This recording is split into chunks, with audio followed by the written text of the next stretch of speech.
Okay guys, welcome back to the channel.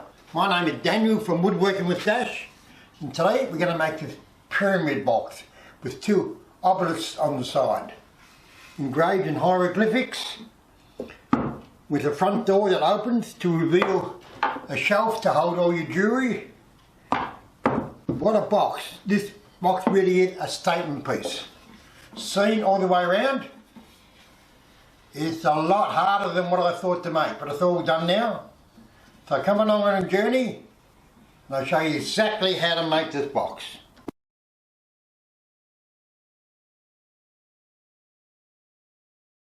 Hey guys, if you're liking these videos, please subscribe and ring the bell. I'm only a new channel looking for subscribers. I think I'm giving value for your time, so please subscribe. Pyramid box, you like that? Damn, it took some working out. Make it out of European beech, great looking timber, and the stripes and the top are going to be made out of padook, the African timber, very striking timber. What we do first, of course, slab up the timber, and I'll put the padook stripe down. Here I am slabbing up the timber, cutting the beech. Make sure I don't hit the camera. And now the padook.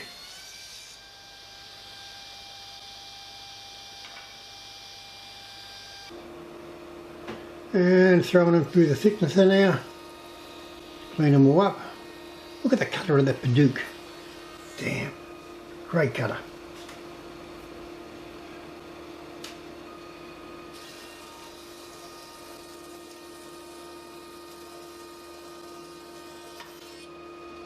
I glue up again.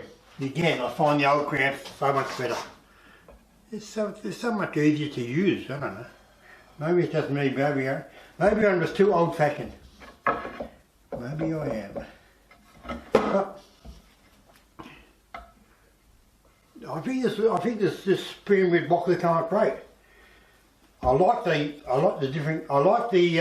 contrast from the padook to the beech. Very nice. Very nice.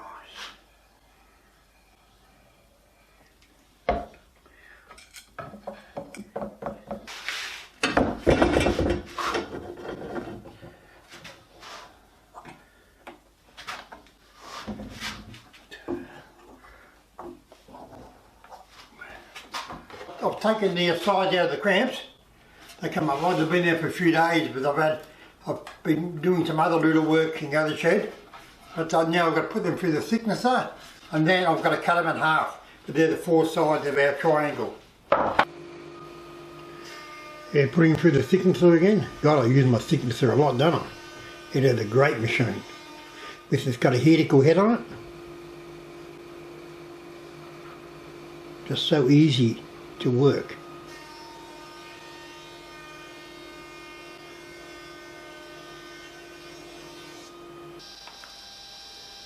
And here I am just cutting them roughly on the saw, just so I get the four ends out of them, four sides of the pyramid box.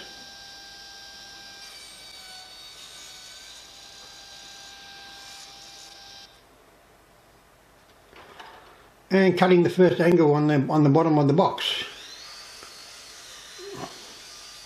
Could have done it on the table saw, but no, done it on the drop saw.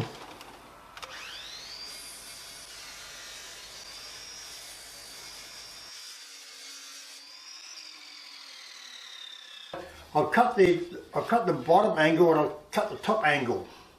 See that? And I cut it so it sticks up just past the block. So now the top and bottom are parallel at the pyramid angle now, making sure that the padook strip is in the centre.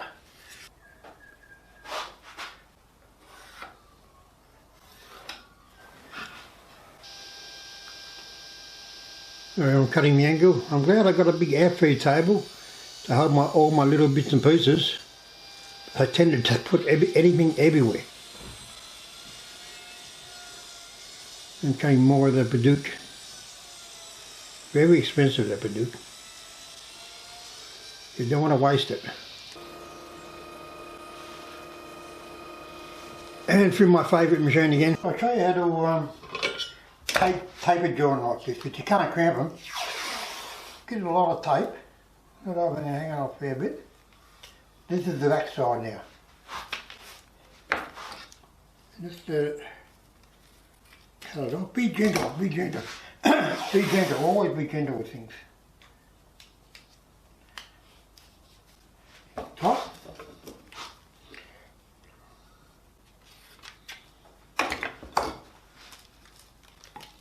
Then we just flip it over.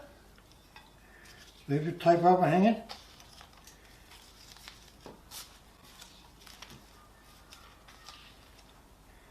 Okay, now we're ready.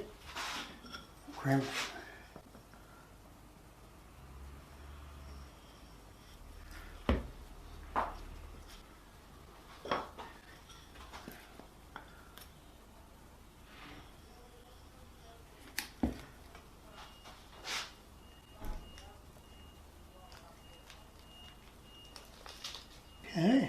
Okay, now just pull them together with your hand and roll the tape over as you do it. And that will be enough to cramp them. Do the bottom now. One at a time. Roll it over square. There you go. And roll it to another.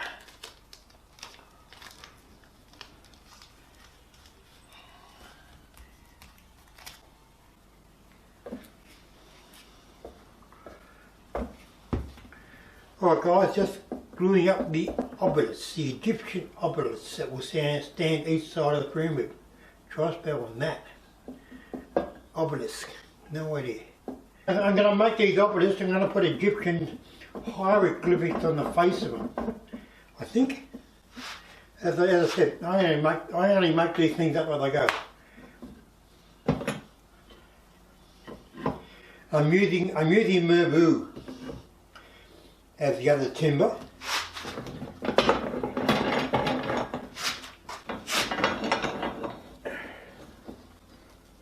Back to the box.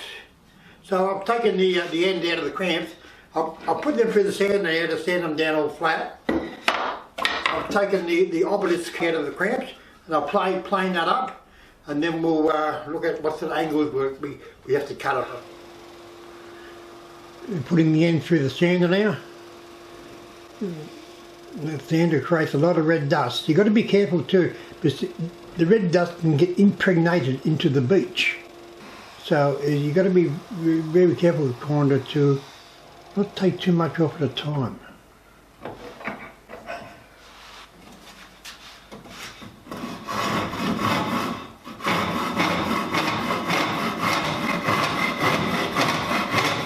And using my hand saw to cut the ends off. Now it's time to glue them onto the back section of the pyramid. The front section is going to be the door, so for the time being we want to go glue on the back section. But that's very hard to do. So what I decided to do, I'm just going to do one bit at a time, and I'm just going to put a bead of glue down there. It's a square joint, so it'll just sit right. Rub it in, and just leave it. If I try to tape it up, it'll port. So that's the best solution, I think. Okay,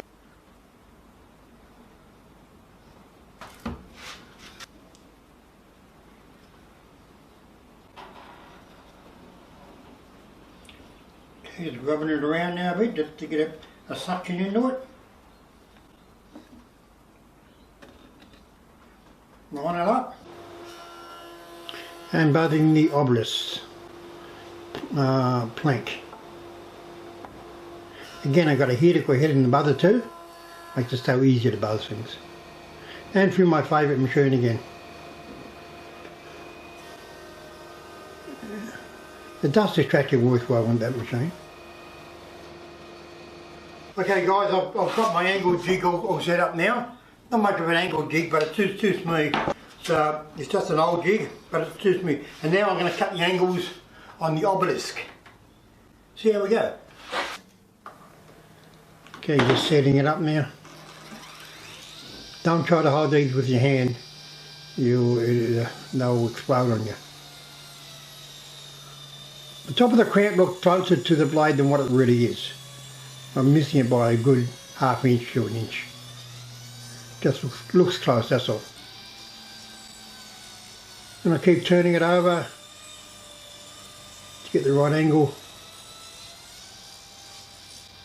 Mate, very finicky work this.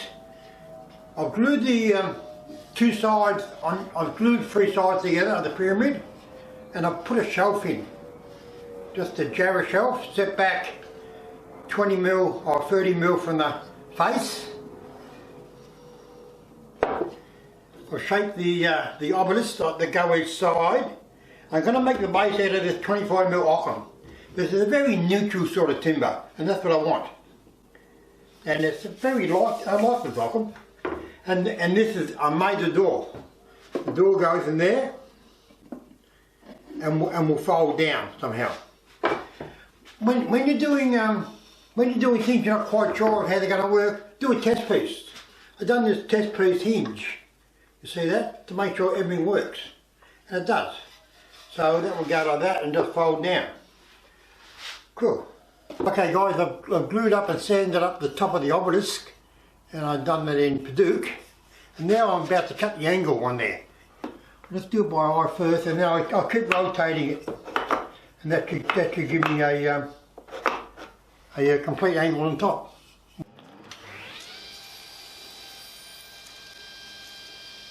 It's very easy when everything's set up right. Everything just works.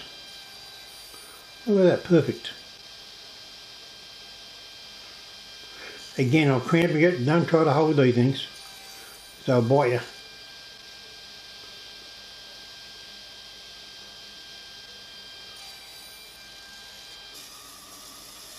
Here I am cutting the top of the pyramid, just the two sides. Doing the top of the pyramid now. As you see, I cut two sides on the bandsaw, but you've got to be very careful cutting the other two sides if they're up in the air. So the best way is to cut them rough and sand them, and just keep going back and fitting them as you go. It just takes time, that's all. But the obelisks come up well, you know. Look at that. And we do the base next. So slowly but surely we're getting there. Okay, just routering the base with the OG cutter. See how I'm going around quick this time? This is the last little cut.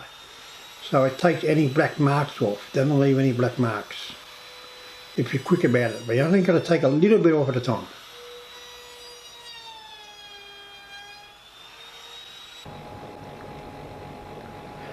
And lasering the hieroglyphics.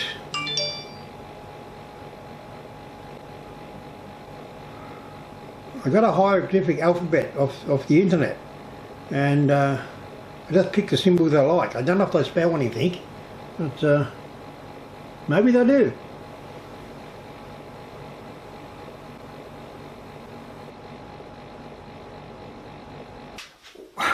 This is a big job. This is a very big job. You know, this is a big job. You know the time when you wake up in the morning and you say to yourself, oh, what sort of box am I going to, what am I going to do today? I'll make a square box. Nah, I'll make an oblong box. No, I said to myself, I'm going to make a pyramid box. You know, day and a half, get it done. Damn, this is harder than what I thought. It just is. Anyway, we're getting there now. The top of the pyramid all sanded up. I walked about 10 miles back and forth to the sander, taking a little bit off at the time to get this bloody thing done. The obelisks come up well, didn't they? Got the hieroglyphics on the front and the merble in the centre. Come up well.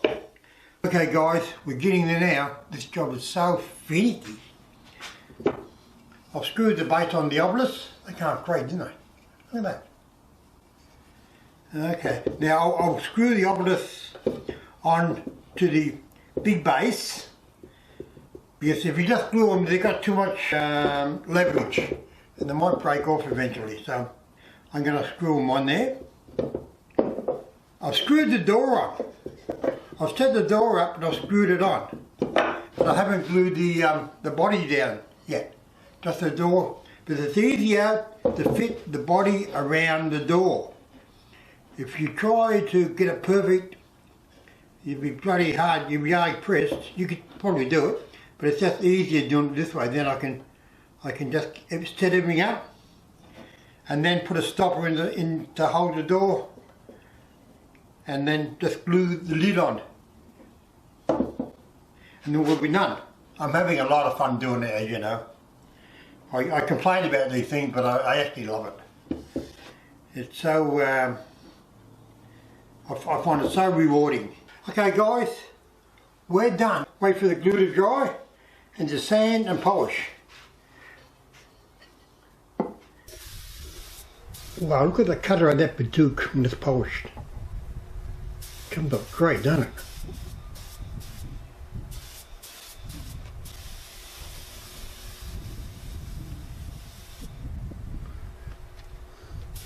If you notice, I got a little hieroglyphic on the face of the base there. Okay guys, and most challenging box yet.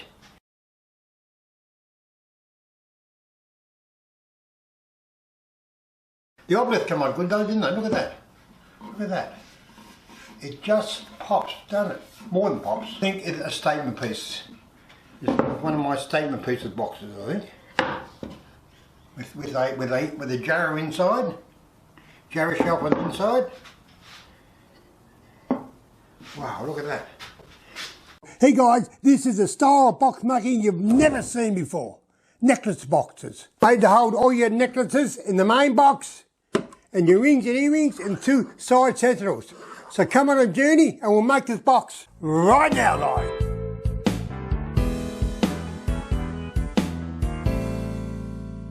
They're great looking boxes, aren't they guys? Very unusual, but you know I like doing unusual. Tasmanian myrtle, sassafras blackheart, jarrah. These are some of the timbers that we will be using in these boxes. Gluing the sentinels together now and cutting the spotted gum on the saw for the boxes. The spotted gum is so hard. I think it's one of the hardest timbers I've ever used. You can hear the saw struggling when it's cutting the 45 here.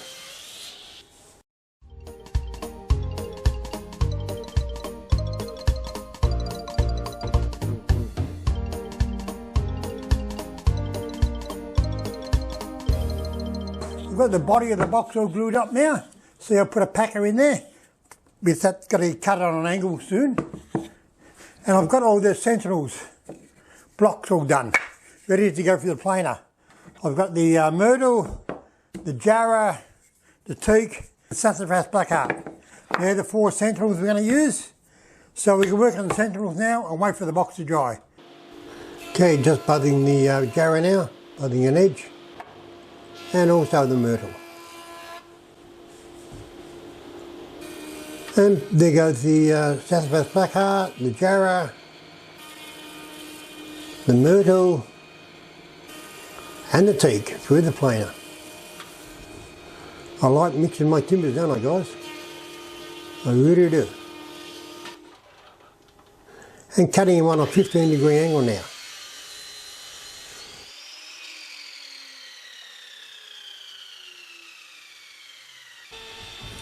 And rounding over all the edges on the sentinels. And now cutting the lids off.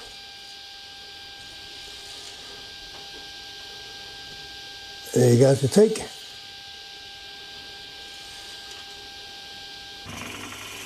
And drilling the hole in now to hold all your rings and earrings in the top of the sentinels. Make sure you clamp them down, guys. You can't hold these.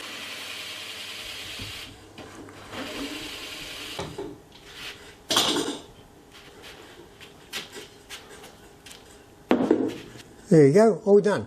4 sentinels. Another day, another dollar a day. And I may be much money, do I? I finished all the sentinels, as you see. Drilled the hole in them. I've cut the lids off. They now have to have a pivot point drilled in them so the top can rotate. I found these. They're off old breadboards that I made. The jarrah, wenge and maple, I think. So I'm going to use them as dividers. I put a shape on them, and I sit in there like that. All your old little bits, guys, don't throw them out. They're useful, but you get too many of them, as I do.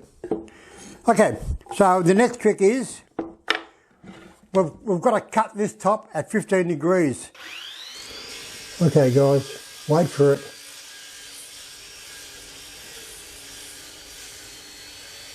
Ping! Very hard timber. And cutting the bottom rail now for the door to hinge off. Then I'll just glue them on the bottom to cover the miters. And buzzing up the soprano now. Buzzing the edge. And the other top's going to be made of celery top pine. Great timber, I like that timber. Comes from Tasmania. And through the thickness as I go. First the soprano, and then the celery top pine.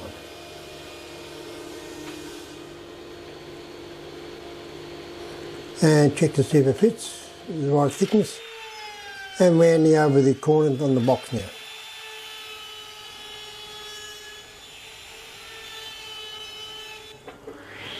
And cutting the pigeon mahogany for the lids.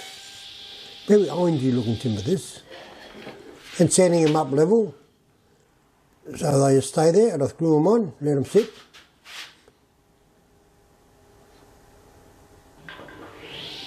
And now fitting the doors. There goes the celery top pine. And again I'll walk backwards and forwards on the boxes, as I do. One day I'll learn. I don't think so. One day I won't. And the soprano now. Anyway, it's all fun for me.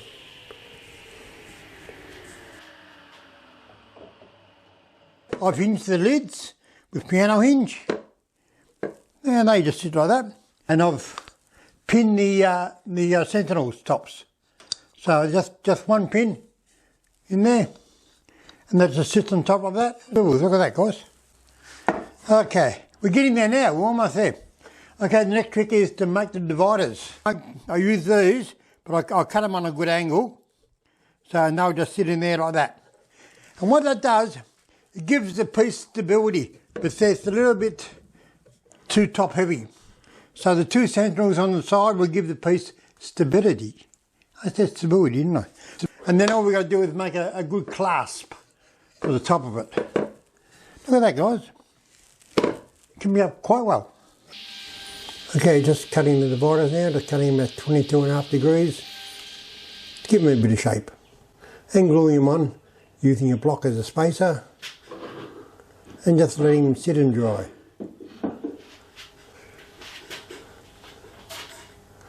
And now gluing them onto the box. But I'll put a clamp on these ones now so they're nice and tight.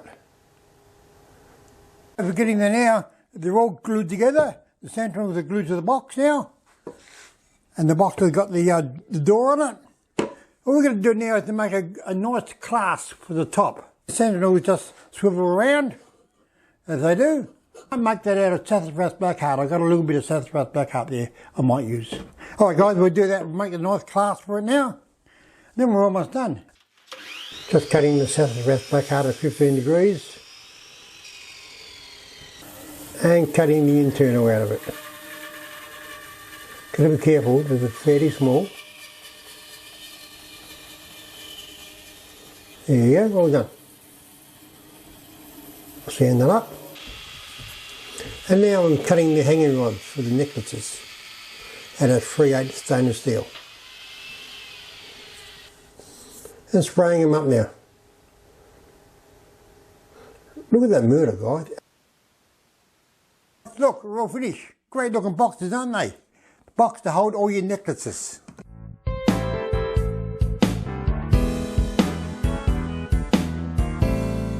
Got a pin on the lid that opens up and two hanging rods to hold all your necklaces in. And on the side we've got two sentinels to hold all your rings and earrings. Very unusual boxes, guys, aren't they? Very unusual boxes. By various timbers. I love the soprano look, I really do. I really like that. Thanks for joining me today, guys. And please subscribe and ring the bell. And we'll see you again in the next video where we'll be making another couple of boxes that pop. See you guys.